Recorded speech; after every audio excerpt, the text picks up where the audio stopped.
Okay, so I've waited long enough to talk about the trailer of Dunk and Egg, and I figure if I'm going to get my thoughts out there when the show comes out, I better keep up with things like this. I'll keep it brief though, because everyone else has already put theirs out. This is the Stark Side, where we talk about a song of ice and fire, Star Wars and Marvel. Welcome back. Subscribe if you're new. In the middle of making this video, I went on a rant and forgot to break down the trailer. And I also finished Heir to the Empire trilogy and started the Hedge Knight again to compare to the show we are about to see. You'll get to the rant, but how do I feel about the trailer? It's pretty cool, great even, but let's talk about what we've seen and what it means for the show. We all know by this point that it's going to be 6 episodes. And for a short novella like The Hedge Knight, they will be expanding on the material. There will be a lot of conversations that happen in the show that did not happen in the book.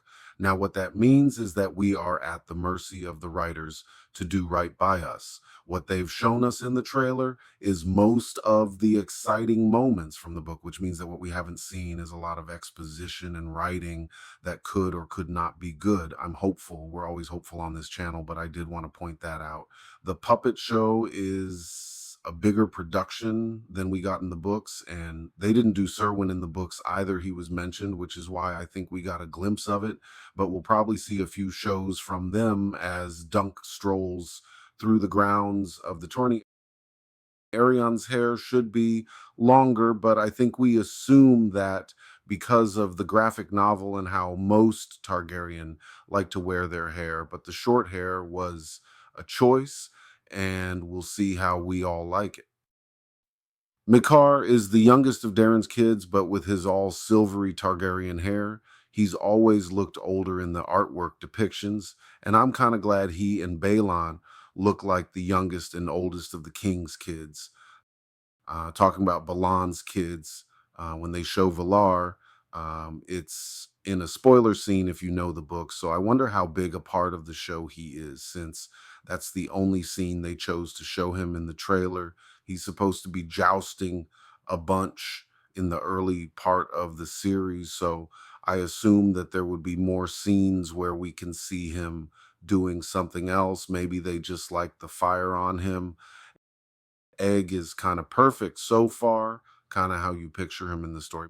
Most of the scenes feel like episodes 3 to 6, of course, a little from episodes 1 and 2, but they should be at Ashford by the second episode already.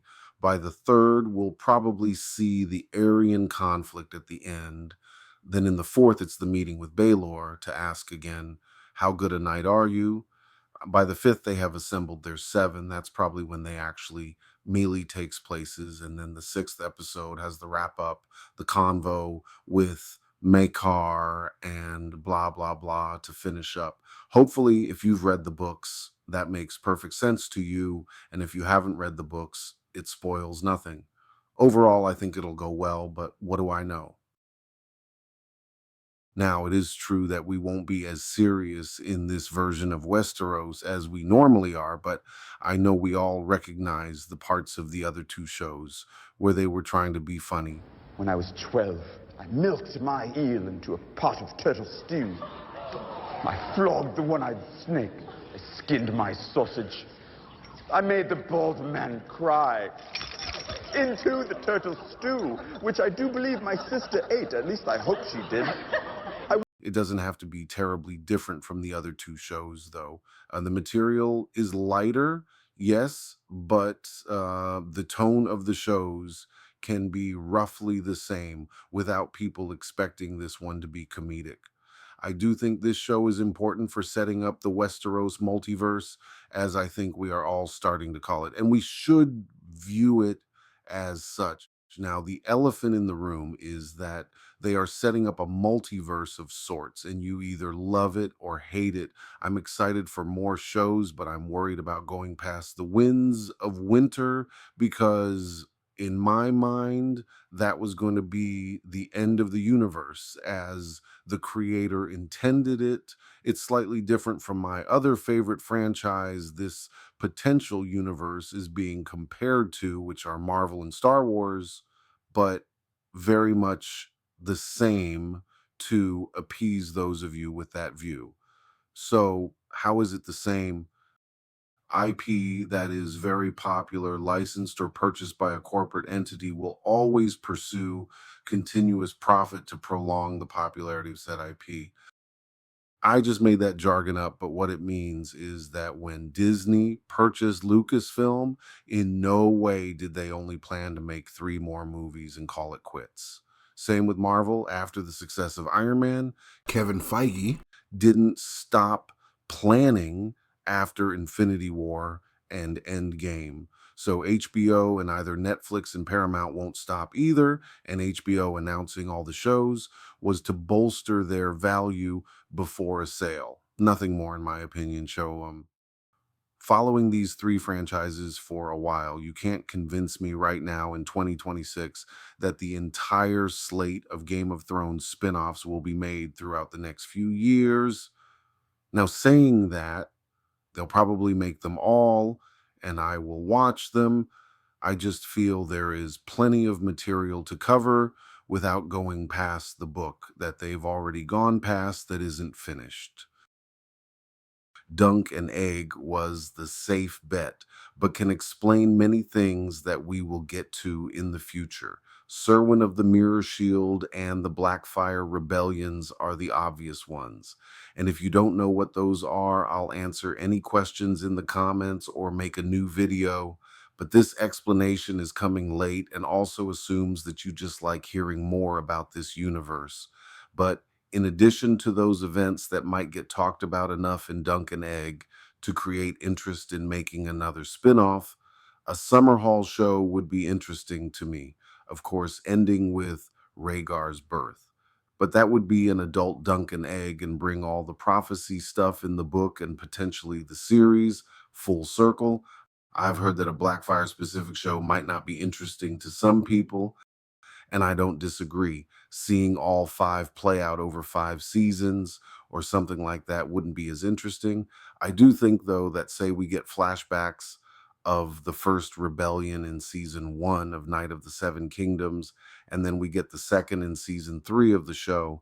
They could tackle 3 and 4 in the Summer Hall show I mentioned, which would take place from maybe Egg's point of view if he's home. Aerys Targaryen is king, so Maekar should still be in Summerhall since Bloodraven was still Hand. Summerhall could be about Maekar till his death and then Egg's rule, or be about Bloodraven until Egg's rule, and we could see the Blackfire rebellions through his eyes, connecting all the shows because all of them have some mention of Bloodraven. Then we can wait until a Ninepenny Kings show to talk about the Fifth Rebellion, or the Ninepenny Kings event can be packaged in a show about Rhaegar, setting up Robert's rebellion leading into the original show.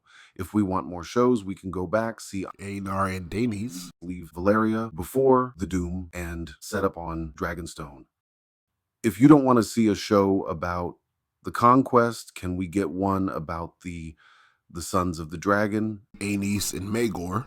I didn't think of the name. I just don't know who did.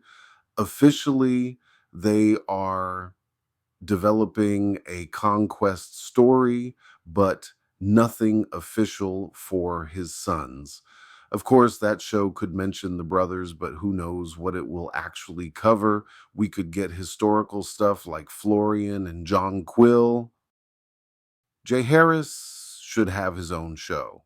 There is 66 years of content that could be adapted. We get 3 different actors through the time of his life, ending with the Great Council of 101 AC, and there are still dragons alive. After that, I wouldn't turn down a Aegon the Unworthy show, connecting the fact that he is the son of Viserys II, grandson of Daemon and Rhaenyra Targaryen, another HBO favorite. And those 2 shows would be the bookends for House of the Dragon.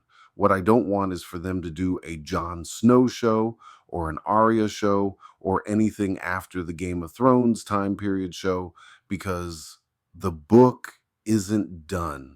Collectively, most of us didn't like how the show ended, no secret there. But I always argue the fact that the showrunners and HBO just wanted the vision finished. HBO for obvious reasons, but The showrunners, because they wanted to move on to a Star Wars project they never did, and maybe one other thing before they got to the three body problem. It was rushed and they didn't have source content anymore. As long as we stay before 298 AC, we will be fine. So, what show do you think they should try to make? Do you agree that they should stick to pre Roberts Rebellion? Let me know, like and subscribe, and I'll see you in January for the premiere of the show.